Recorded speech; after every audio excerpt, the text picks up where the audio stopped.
não for do teu querer eu nego. Cada plano em tuas mãos entrego. Já não vivo eu, sou inteiramente teu e nada vai me afastar. Estou seguro em tuas mãos, Jesus. E eu não sou de mais ninguém. O teu amor me alcançou, devolveu o meu valor. Eu volto a dizer, sou teu, e pra sempre assim serei.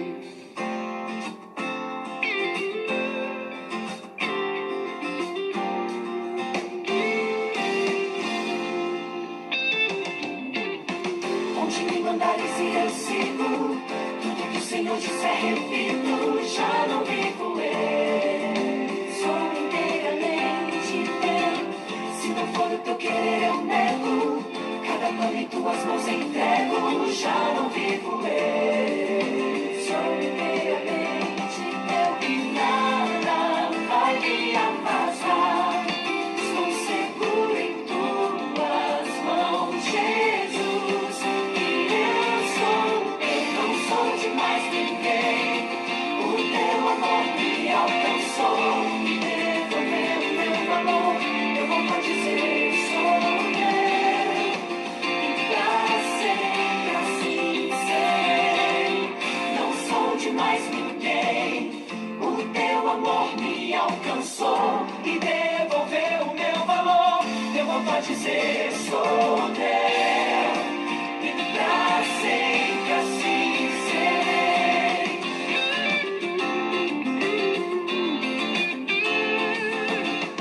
Onde me mandares ir, tudo que o Senhor disser, já não vivo eu, sou inteiramente teu.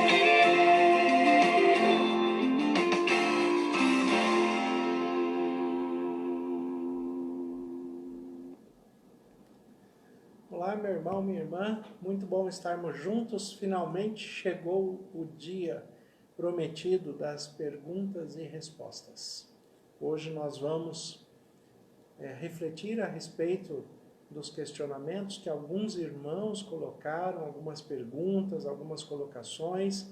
Então vamos aí estar interagindo, né, uns com os outros, para que nós tenhamos a perspectiva da direção espiritual, para que possamos crescer juntos em conhecimento, em fortalecimento da família, que, como eu sempre lembro a todos, família é instituição divina e vitalícia.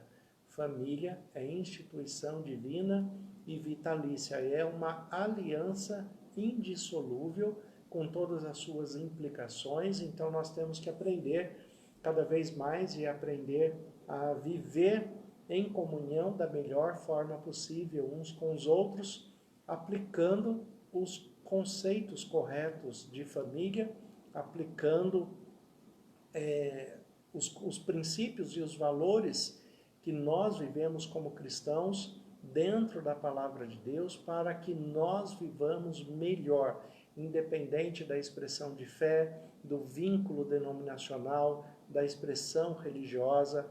O propósito de Deus é que todos nós cresçamos em espírito, em verdade, em conhecimento, apliquemos em nossas vidas para que vivamos em paz, em harmonia, para que tenhamos felicidade, para que tenhamos este comprometimento de viver bem, viver melhor entre família, a começar do conceito de família que nós temos que frisar, né? Então hoje nós vamos estar meditando nessa questão das perguntas e respostas.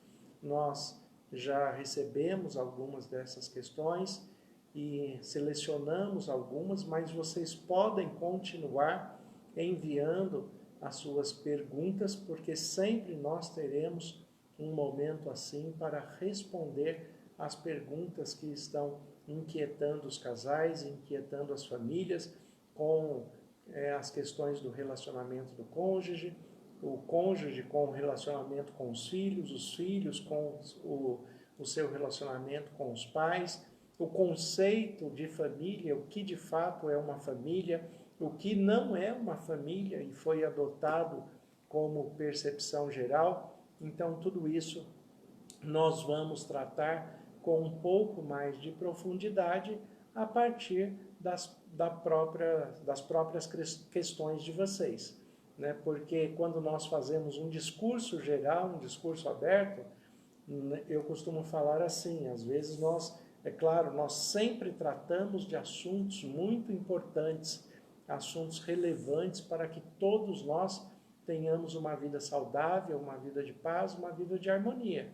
Mas nem sempre aquilo que nós falamos num discurso aberto traz as respostas para as inquietações e as questões mais íntimas e pessoais de cada um.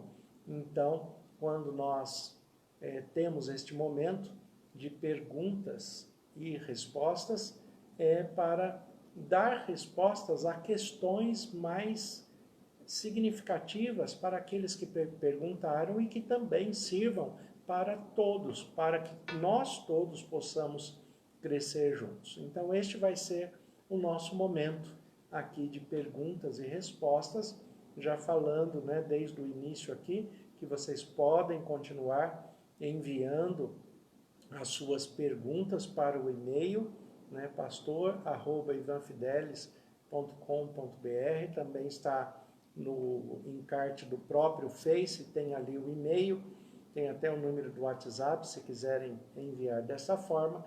E aqui durante, né, a transmissão nós vamos estar respondendo, mas podem também enviar as suas questões, né, que nós vamos estar anotando para respondê-la na próxima transmissão, né? Então vamos fazer neste modelo. A Ivone, né, claro, vai estar aqui acompanhando com atenção as suas questões, as suas colocações, para que nós possamos interagir. Fiquem à vontade para se expressar, para falar, para que nós possamos ter um diálogo e não um monólogo, para que nós possamos conversar juntos aqui neste momento.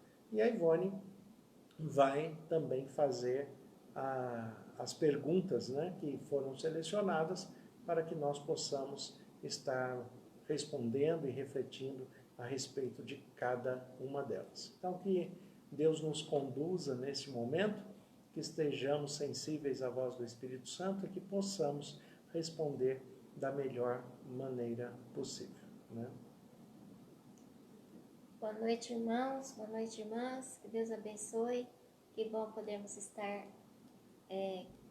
poder estar juntos, né? Novamente nesta noite. Uma alegria para nós. E com o tema da família, que é muito importante, precisamos aprender mais e a cada dia, cada instante, estamos aprendendo. Já vai direto para as perguntas? Vamos para as perguntas. Assim a gente consegue otimizar o tempo o máximo possível, né? Vou tentar também, como eu já disse, não estender demais as respostas, para que a gente possa aí estar respondendo e interagindo no meio das questões, né? Para que a gente possa ter um diálogo aqui. A primeira pergunta que nós temos aqui é o seguinte: o que eu faço para o meu marido me ajudar com as questões domésticas? Bom, imagino que seja, né, uma irmã que tenha colocado essa questão. O que eu faço para o meu marido estar me ajudando com as questões domésticas? Eu costumo sempre responder desta forma, né? E maridos, prestem muita atenção nesta resposta e gravem isto e coloquem em prática na sua vida. É muito importante que você tenha esta percepção como homem macho do sexo masculino que você é, né? Que você tenha essa percepção e coloque em prática. Não ajudem a sua mulher, né? Maridos, não ajudem a sua mulher. Esta é a resposta direta e clara que eu sempre dou para todas as pessoas quando existe essa pergunta: como que eu faço para o meu marido me ajudar em casa? Os homens precisam compreender que eles não têm que ajudar em casa. Todas as pessoas que convivem debaixo de um mesmo teto, fazem parte da mesma família, contribuem para o bem-estar de todos no mesmo lar. Então, não é uma questão de ajuda, é uma questão de participação. Todos têm a consciência, têm que desenvolver a consciência de que existe a necessidade da participação do lar, da participação, do empenho, né, do que é necessário se fazer para que todos possam viver bem e para que todos também tenham uma qualidade de descanso, tenham tempo de interação um com o outro. Então, se o marido chega do trabalho, a mulher chega do trabalho muitas vezes também, ou está em casa, já nas suas tarefas domésticas, mas o marido chega e observa o que está precisando, né? Não é nem necessário pedir. Ele tem que ter a consciência de contribuir para que o lar, né, esteja em ordem, para que também ele tenha um tempo de qualidade com a sua esposa, a esposa com o marido, né, o casal com os filhos, para que tenha um momento de interação melhor com a família. Então, por exemplo, apenas um exemplo, se a mulher está lavando a louça, ela não precisa chamar o marido para enxugar a louça. Ele sabe que a louça vai precisar de alguém para enxugar. Então, voluntariamente, ele vai, ele enxuga, né? Um outro guarda.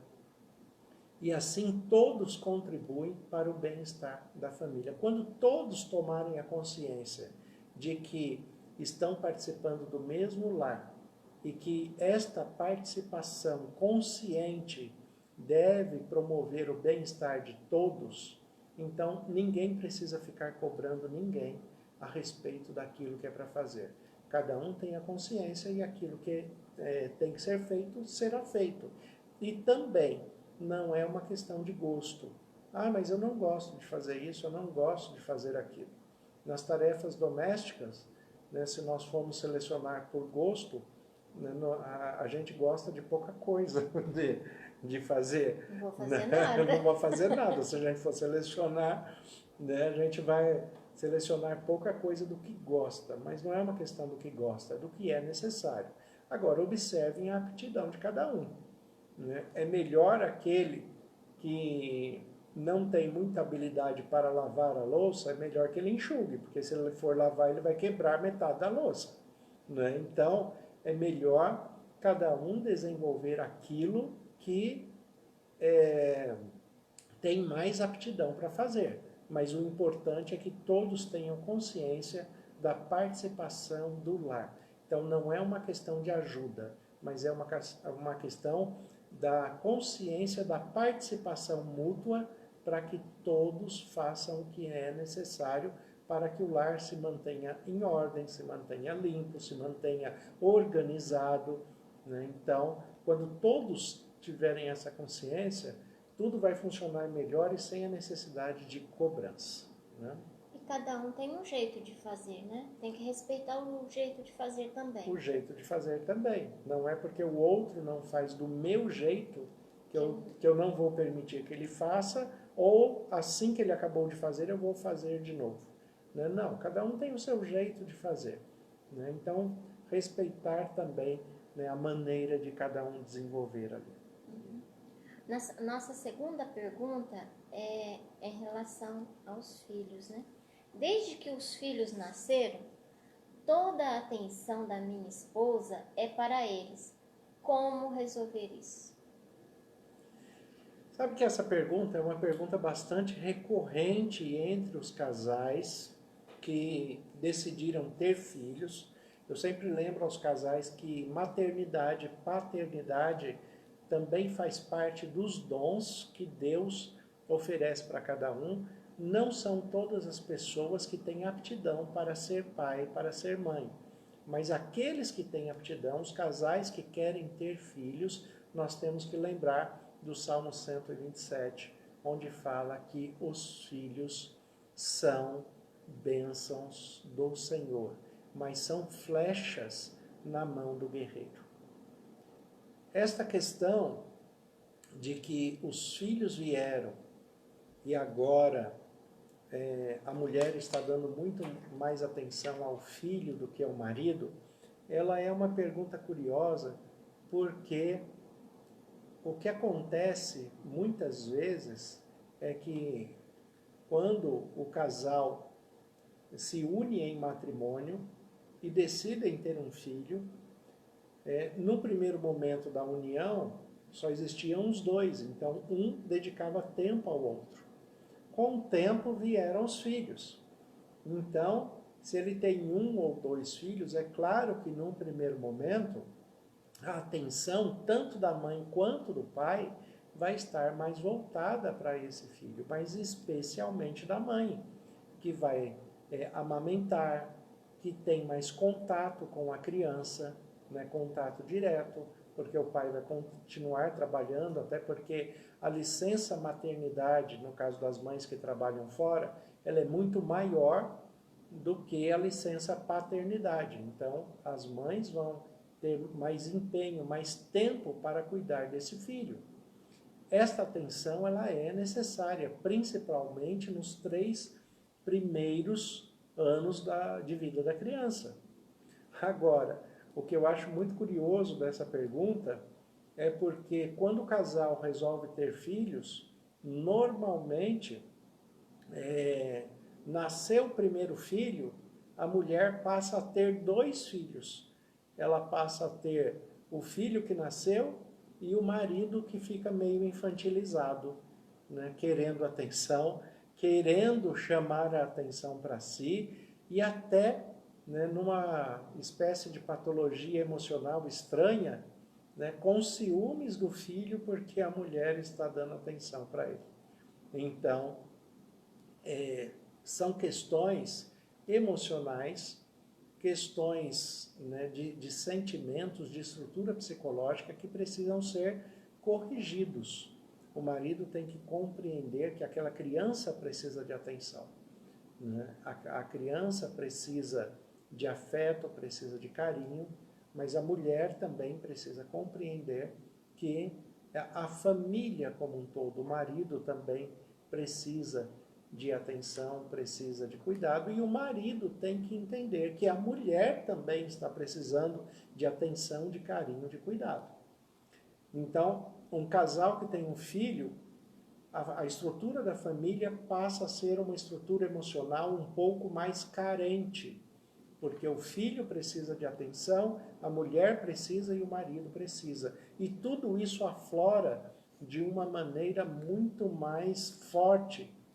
E é por isso que acaba surgindo esses ressentimentos, né, de que alguém está sendo abandonado nessa história.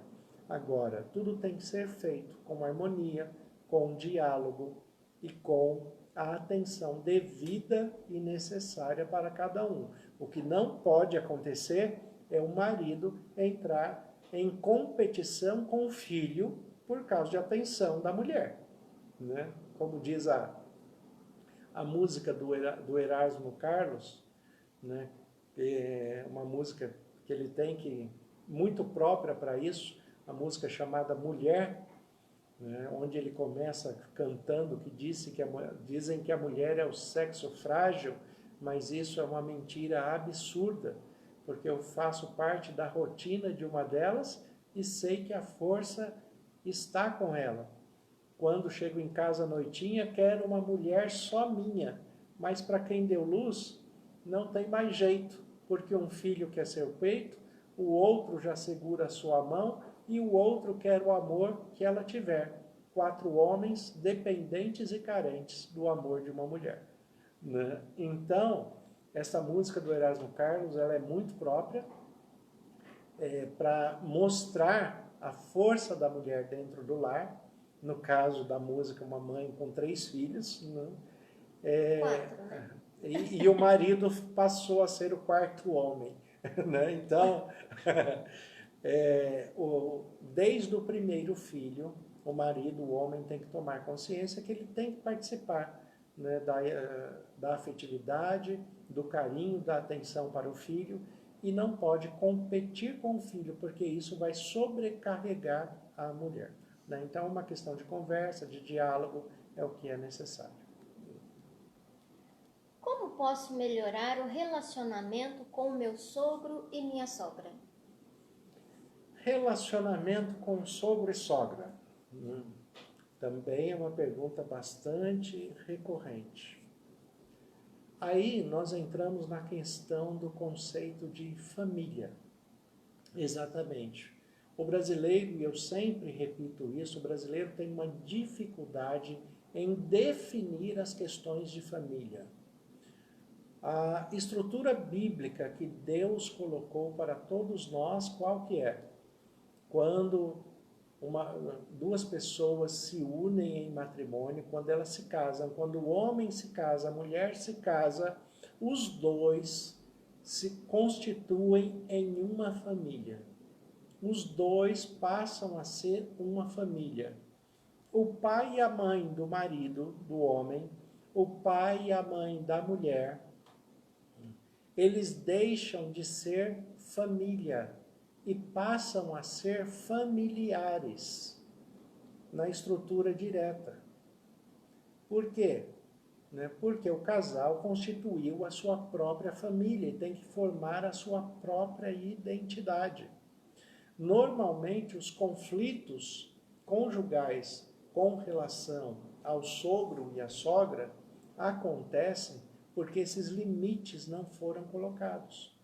Porque as pessoas tiveram dificuldade, né, em compreender de que elas formaram uma nova família ao se casarem. E aí não cumpriram o que a palavra de Deus fala, o que Deus prescreve para todo casal que forma uma nova família. Deixará o homem, seu pai e sua mãe. O homem ali na expressão do gênero humano. Então, o homem tem que deixar seu pai e sua mãe, e a mulher também tem que deixar seu pai e sua mãe. Deixar de que maneira? Física, tem que ter o seu espaço do lar. Emocional, não pode, né, ficar levando sentimentos daquilo que acontece entre o casal para que o pai e a mãe ajude a resolver. É o casal agora que tem que desenvolver a sua maturidade para compreender o que é de fato bom para eles na identidade desta família formada. Então, não levar conflitos para o pai, para a mãe, né? Isso vai amenizar também os conflitos entre o casal com relação ao sogro e sogra. Lembrando que sogro e sogra é o pai e a mãe do cônjuge. Não se pode esquecer disso. Sogro e sogra são os pais do cônjuge. Então, se você tem um atrito com o seu sogro e com a sua sogra, certamente esse atrito vai resvalar no marido e na mulher. Porque eles são os pais, né, do seu marido ou são os pais da sua mulher. Então, se o homem tem uma dificuldade com o sogro e com a sogra, né, ele também vai ter alguma dificuldade emocional ou sentimental com a própria mulher. Se a mulher tem um problema com o sogro e com a sogra, né, também ela vai ter um problema com o marido, né? Então, o que é necessário fazer?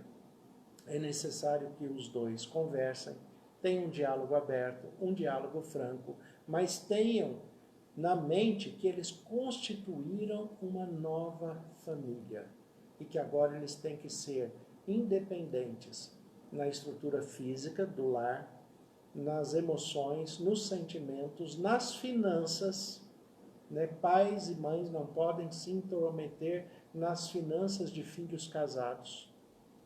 Então, esta ruptura tem que haver. O mandamento vai continuar sendo cumprido.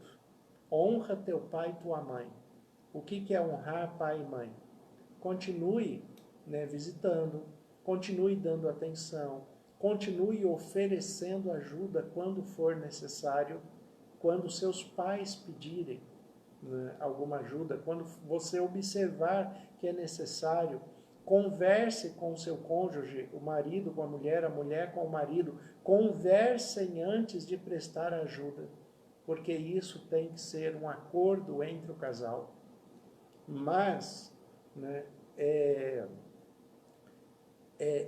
importantíssimo tanto o sogro e a sogra compreenderem que os filhos formaram uma nova família, quanto os próprios filhos compreenderem que eles têm uma nova família constituída e que agora a sua família de origem, o pai e a mãe, passaram a ser parentes. Não tem autoridade sobre eles e tem que respeitar as suas decisões, mesmo naquilo que não concorde.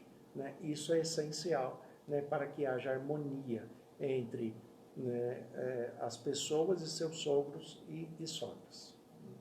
Mais uma. Como orientar minha filha a ter um namoro saudável?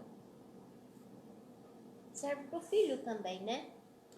Serve para o filho também. Né? A pergunta aqui foi feita com relação à filha, mas serve para o filho também. Como orientar um filho ou uma filha a ter um namoro saudável? Primeiro, este relacionamento do diálogo, ele não nasce de uma hora para outra.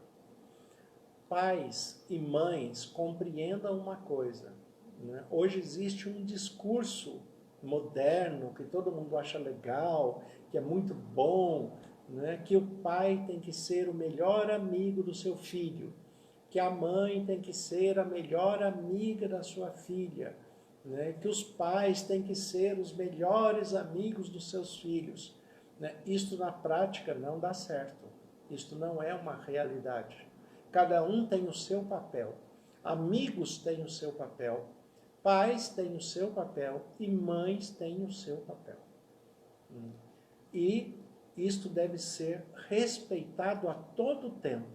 O pai, a mãe, né, as famílias em si, né, a família em si como um todo, mas o relacionamento de pai e mãe com relação aos seus filhos é sempre estar educando em primeiro lugar, desde criança, educando a criança ainda pequena a respeitar a irmã a respeitar o irmão, ter uma linguagem sadia, um comportamento que não seja agressivo, respeitar as diferenças entre homem e mulher, né, com respeito mesmo, com educação, né, ensinar, né, que há tanto aquilo que é bom, quanto a consequência ruim das más escolhas. Tudo tem que ser apresentado tanto para homens, para os filhos, quanto para as filhas. Porque se fala muito, né, a respeito que é o caso da pergunta aqui, né, como ensinar, conduzir a filha para um bom relacionamento.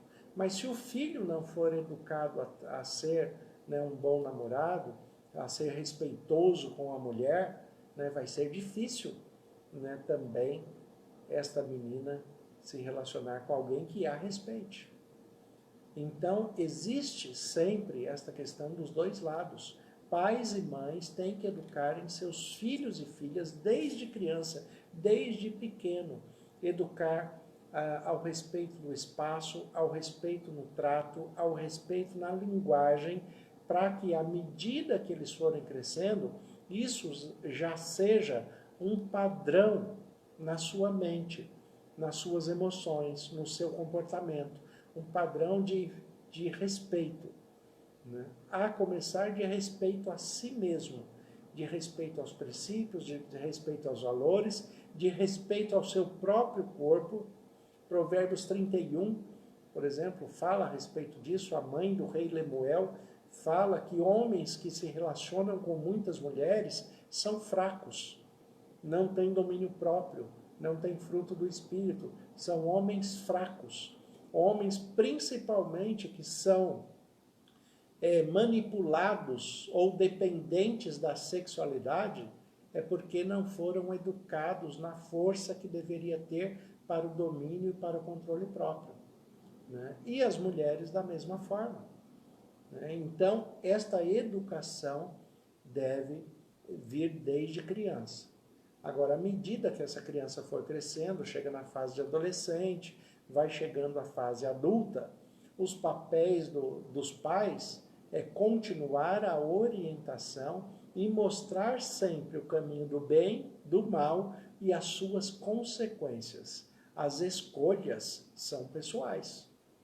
Por mais que se eduque, por mais que ensine, por mais que se mostre o correto, as escolhas são pessoais. E dividir duas coisas que são essenciais nesta questão, né? Dividir a questão que é muito diferente entre o apoio e a contrariedade. Quando o filho namora com alguém, né, que seja contrário à vontade dos pais, ou o filho ou a filha namora com alguém que seja contrário à vontade dos pais, a função dos pais é conversar e, dentro do diálogo, apontar para as possíveis boas consequências e más consequências. A orientação é do filho. Agora, o fato dele não apoiar aquele namoro, né, que o pai ou a mãe não apoiar aquele namoro, não quer dizer, né, que ele vai rejeitar o filho ou a filha, né? O filho e a filha sempre serão filhos e filhas, né? E eles têm que ter um lugar seguro onde eles possam voltar e serem abraçados e receberem o carinho e a orientação dos pais quando cometem erros. Então, tem que haver esta consciência, mesmo que não haja apoio para um relacionamento, mas, né, os pais têm que ter a consciência da manutenção do amor, do carinho, do afeto, do trato para amparar, né, os filhos quando alguma coisa não está certa. Pode-se dizer que o namoro vai ser saudável se os pais tiverem um casamento saudável também? O ambiente familiar sempre vai influenciar, mas isso não é o fator decisivo, né? O fator decisivo está na educação, na maneira em que a educação familiar foi transmitida dentro dos princípios e valores e do discernimento do bem e do mal, né? Então, a perspectiva do ambiente familiar, claro que pode influenciar, mas não é o fator decisivo. Okay. Nos momentos de folga, meu marido prefere estar no bar ou no futebol do que com a família. Como devo agir? Essa questão é bastante curiosa, porque seguindo aí até o raciocínio da pergunta anterior, como educar o filho ou a filha para com quem vai se casar, aqui se vê pessoas que se casaram em julgo desigual. Então, uma pessoa que tem uma base de princípios e valores e o outro tem uma base diferente de princípios e valores. A mulher, no caso aqui, gosta de ficar, né, em casa, quer o marido presente, junto, quer estar junto com a sua família, mas o marido, ao sair do trabalho, ao invés de ir para casa, vai para o bar.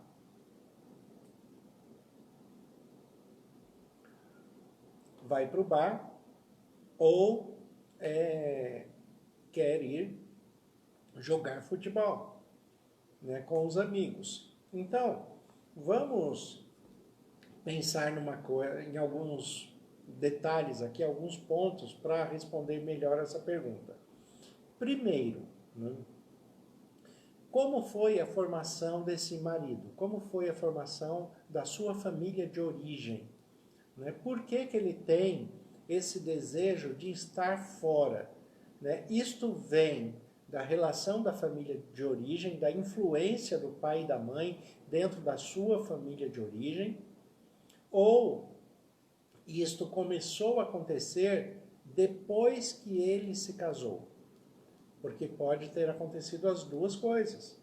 Ele pode ter sido criado numa família onde o padrão dele de solteiro era estar no bar com os amigos, conversando, bebendo, se divertindo ou jogando futebol. Então o que acontece? Ele se casou, mas ele continua com a sua mente dentro da percepção de solteiro. E isto é, né, uma dificuldade. As pessoas que se casam devem estar comprometidas com a aliança do matrimônio. Devem compreender o que é o casamento. Devem compreender que ela optou por um padrão de vida diferente do tempo de solteiro. E que isto não vai poder acontecer desta forma todo o tempo. Agora, também deve-se compreender a outra questão. Como é este lar constituído? Pensem comigo numa coisa. No bar, ou principalmente no futebol, este homem que está indo, né, nesse lugar, nesse ambiente, né, o que tem nesse ambiente? Ele é um ambiente de descontração, ele é um ambiente de alegria, ele é um ambiente onde ele vai espairecer, né? Vai até fazer uma certa atividade física, porque o futebol promove isso, essa questão da corrida, vai extravasar as suas emoções, a tensão que ele sofreu durante o dia, mas, né, é um lugar, né, onde basicamente só tem homens, né? Então, por que esse homem, quando sai do trabalho, ele prefere ficar ao lado, ficar na companhia, né, de outros 10, 11, 15 homens suados? Né? Por que eles preferem ficar na companhia de 15 homens suados, né, do que ficar na companhia da mulher? Né? Então tem alguma coisa desajustada aí, no mínimo desajustada. Né? O que acontece, né, com este homem, que ele prefere ficar na companhia de 10 homens suados do que ficar na companhia da mulher, né, que se preparou, que arrumou a casa, que tomou um banho, né, que se perfumou para esperar ele chegar e estar ali com um sorriso no rosto para abraçá-lo, para dar carinho para ele. Né? Por que ele prefere estar num bar ou num campo de futebol, né, com outros homens, a estar com a mulher? Então, muitas vezes, dentro do próprio lar, tem questões a serem corrigidas, né, para que o lar seja um ambiente de prazer. O lar tem que ser um ambiente de maior prazer para todos os membros da família, para o homem, para a mulher, para os filhos, para todos os membros da família. O lar tem que ser o melhor ambiente. E a pessoa tem que ter a expectativa de chegar em casa. Agora, se ele chegar em casa só para ter cobranças, discussões, para observar a desarmonia do lar, né, para observar desavenças, mais tribulações, mais transtornos, ele não tem prazer em voltar para casa. Às vezes o ambiente do bar, o ambiente do futebol é mais descontraído e mais agradável, mesmo que só tenha homens suados, do que o ambiente do lar. Né? Então existem muitos pontos a serem considerados aí, mas esses dois pontos são essenciais. Observar se o pensamento desse homem ainda não é um pensamento de solteiro, e observar o outro lado, se o ambiente do lar está sendo um lar agradável para ele. Né? Porque se não for, ele vai ter problemas. Nós vamos aqui na nossa sexta pergunta. Qual a frequência saudável para um relacionamento íntimo? A frequência saudável para um relacionamento íntimo. Antes da gente falar de frequência, quando se trata de relações sexuais e relacionamento íntimo entre o casal, antes de falar de frequência, nós temos que falar de bom trato.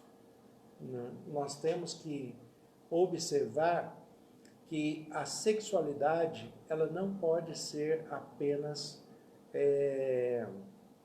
cumprir a função matrimonial. A sexualidade não pode ser vista desse jeito. O cumprir de uma função matrimonial. Ela não pode ser um castigo, não pode ser um peso, ela não pode ser moeda de troca. Né? Tem pessoas que usam da sexualidade, e principalmente, normalmente, mulheres utilizam da sexualidade como moeda de troca. Né? Eu só tenho intimidade com meu marido se ele me der isso ou aquilo, ou se ele me promover uma viagem, ou se ele me levar na casa da minha mãe, né? Ou ter alguma coisa em troca. A pessoa que faz isso, ela comete prostituição dentro do próprio casamento. Né? Ela se prostitui com o marido, né? Porque ela está se vendendo, na verdade. Né? E o marido também pode fazer isso, porque isso acontece com alguns homens também. Né? Então, antes de falar em frequência, nós temos que falar em trato. Né? O bom trato, o trato cordial, o trato de cooperação do lar, né? O trato de carinho, o trato de afeto. Né? Porque eu costumo dizer, né, que o órgão de prazer sexual da mulher se chama tímpano. Né? O órgão de prazer sexual da mulher se chama tímpano. Então, a mulher que foi verbalmente agredida, ofendida, maltratada durante o dia, né, ela não vai se entregar, né, a ter prazer, né, com o marido durante a noite. Né, porque ela não foi bem tratada, ela não foi correspondida no trato esperado. Então, o trato é essencial para as duas partes, tanto para o homem quanto para a mulher. Mas a questão da sensibilidade da mulher, né, ela tem essa questão da necessidade do trato, do carinho, do afeto, da lembrança, né, da lembrança que durante o dia você pode hoje pelos meios de comunicação mandar uma mensagem para a sua mulher, né, eu te amo, estou aqui orando por você. Né, dentro do seu convívio de relacionamento, você sabe o que você pode dizer para a sua mulher. Né? E não só as palavras, mas as ações. Né? Nós já falamos disso aqui. A cooperação do lar. Né? Para que os dois possam, né, desenvolver as obrigações juntos, para que também possa ter prazer juntos. Então, essa questão da frequência, né, a frequência ela vem primeiro de ajustar as questões do trato, para depois esta frequência ser, né, agradável, né, e ser em intervalos menores, porque assim, quando um contribui com o outro, né, o prazer em todas as coisas, inclusive no ato sexual, vai, né, fazer parte do ambiente da harmonia familiar. Né? Então, naturalmente, né, os espaços vão ficar menores. Não existe um período específico, né? Se é 2 vezes por dia, se é 2 vezes por semana, se é 2 vezes por mês. Não existe um período específico. Existe um acordo de tratamento entre o casal. Agora, aquele que não gosta de sexo não deve casar, porque o casamento envolve sexualidade. Então, se a pessoa, né, não quer intimidade sexual, né, ele não se case. Ou se a intimidade sexual está trazendo alguma dor, algum desconforto, procure um médico. Se para o homem, né, está trazendo algum constrangimento, procure um médico.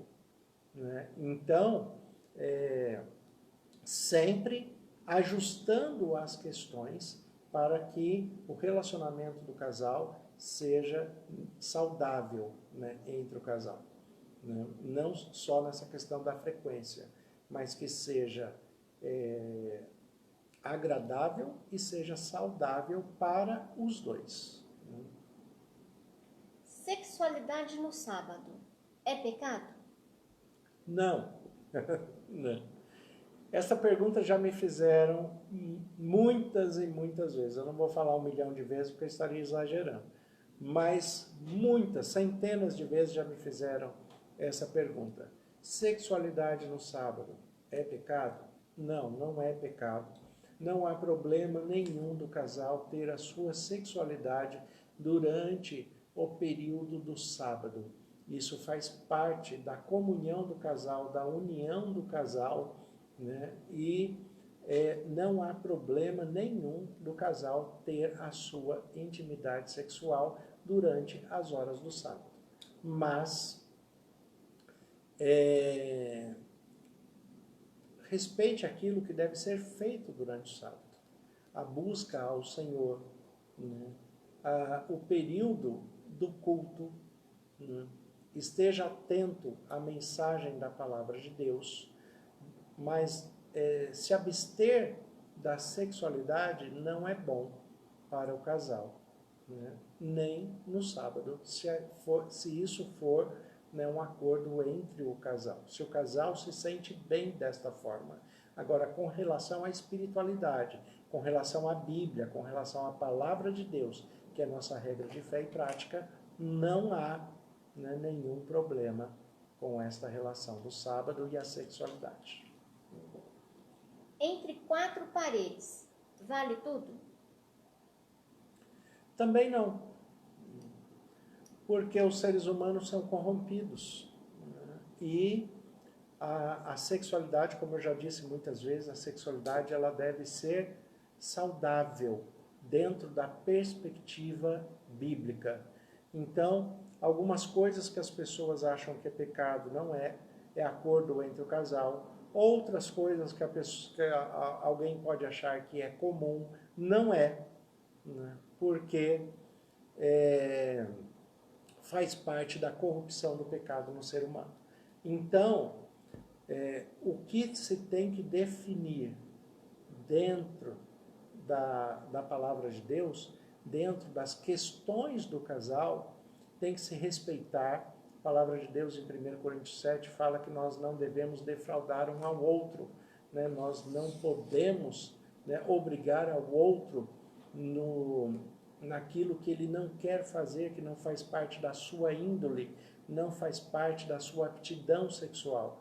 Então, a pessoa não pode obrigar ao outro. Existem estupros dentro do próprio casamento, né? Então, isso não pode acontecer. As pessoas têm que ser respeitadas nos seus limites, nos seus princípios e nos seus valores, né? Agora, a relação sexual, como nós já dissemos aqui, né? A relação sexual durante o período do sábado não é pecado. A relação sexual, né, na expressão oral, quando é de acordo entre o casal, né, também não há pecado, né? Agora, a relação anal, por exemplo, né, que é uma pergunta que as pessoas sempre têm, uma dúvida que as pessoas sempre têm, nós temos que ter em mente algo muito bem claro, né? É que ânus não é órgão sexual, né? Então, isso tem que estar bem claro na mente. E dentro da expressão até da psicologia e da neurociência, né, a relação anal ela é uma agressão tão forte que até as pessoas que sofrem violência doméstica, quando o homem, né, que bate na mulher, quando ele submete a mulher a uma relação anal, né, ele deixa de bater nela, porque ele entende que aquele tipo de relação já é uma agressão, né? Então, isso deve ser, né, banido, né? Não faz parte nem da estrutura bíblica, nem da estrutura de fé, nem da espiritualidade sadia, né? Então, esse tipo de relacionamento é agressivo, abusivo e não deve ser feito, né? As outras questões são questões de acordo entre os casais que devem ser respeitados na sua individualidade. Agora, uma coisa, frisando novamente, abstenção sexual entre o casal, né, isto não deve existir. Né? Abstenção sexual entre o casal não deve existir.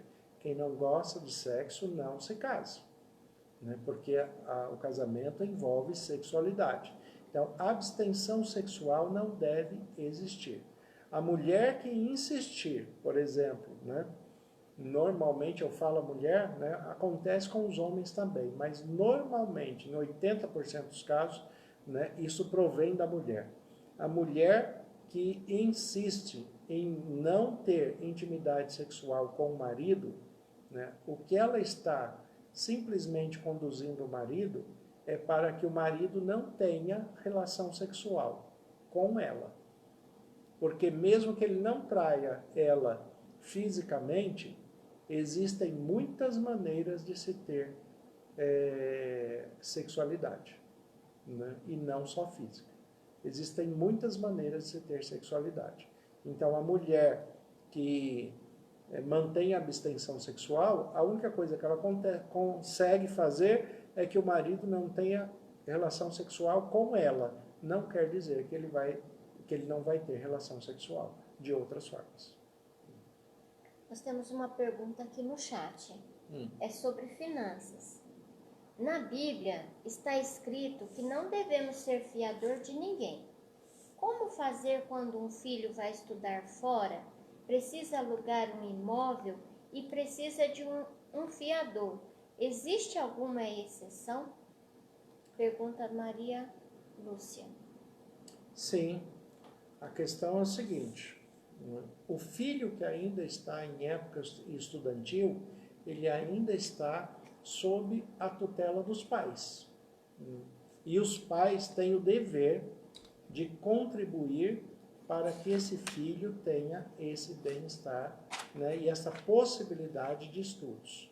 Ser fiador para o filho em período de estudos, né, é algo que faz parte do investimento necessário para que esse filho continue estudando, né? Até porque, né, muitas vezes são os próprios pais que vão pagar esse aluguel, né? Ele não vai ser só o fiador, ele aluga o imóvel no nome do filho, mas quem vai pagar o aluguel é ele mesmo, né? Então, e mesmo que for o filho que for pagar o aluguel, não há nenhum problema nesse caso, porque os filhos estão sob a tutela dos pais. Eu gosto muito de um texto em que Salomão escreve em Eclesiastes capítulo 7, e ele escreve assim: não seja demasiadamente justo, porque se você fizer isto, você vai destruir a si mesmo. Então, analisar cada situação dentro da necessidade de cada momento, sem perder a perspectiva espiritual, mas fazer aquilo que é justo, aquilo que é necessário para aquele momento, para o bem do outro, e principalmente dos filhos, do marido, da mulher, né? Isto faz parte, né, do bem-estar e do trato familiar, né? Então, nós não podemos usar o rigor da justiça, né, da lei, né, quando a prioridade é a formação, a felicidade e a harmonia do lar, né? Então, neste caso, não há problema nenhum de que os pais sejam fiador para o filho que vai estudar e precisa da locação desse imóvel, né? Essas foram as perguntas para hoje.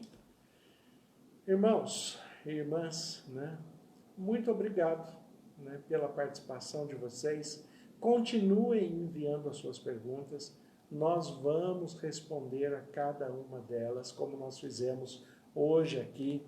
Vamos estar tratando das questões que são pertinentes as suas necessidades, aquilo que vocês têm dúvida, aquilo que vocês precisam ter respondido de uma maneira mais pessoal, mas que também, como nós fizemos aqui, que seja do alcance de todos.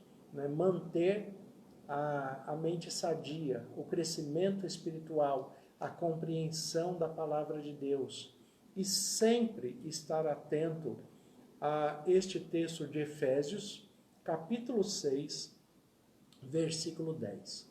Por mais que nós aprendamos, por mais que nós cresçamos na palavra de Deus, por mais que nós tenhamos conhecimento bíblico, a palavra de Deus, ela nos coloca aqui, o apóstolo Paulo escreve em Efésios capítulo 6, versículo 10. Quanto ao mais, sede fortalecidos no Senhor e na força do seu poder. Revesti-vos de toda a armadura de Deus, para poderdes ficar firmes contra as ciladas do diabo. Porque a vossa luta não é contra carne e sangue, e sim contra principados e potestades, contra dominadores deste mundo tenebroso, contra as forças espirituais do mal nas regiões celestiais. É isto que Deus tem para falar para nós hoje. Depois que nós aprendemos tudo, meditamos em tudo, refletimos naquilo que o Espírito Santo nos conduz para que mantenhamos a nossa mente sadia, o nosso pensamento firmado em Deus e como cristãos possamos manter os nossos princípios e valores. Depois de cada aprendizado, quanto ao mais, sede fortalecidos no Senhor e na força do seu poder, e revesti-vos de toda a armadura de Deus. Que Deus abençoe a todos vocês, a cada família que vocês representam. Continuem mandando as suas perguntas, nós vamos ter prazer aqui em responder para atender a todos vocês. Tenham um bom descanso e que todos estejam revigorados para o dia que o Senhor tem preparado para cada um de nós. Deus abençoe a todos.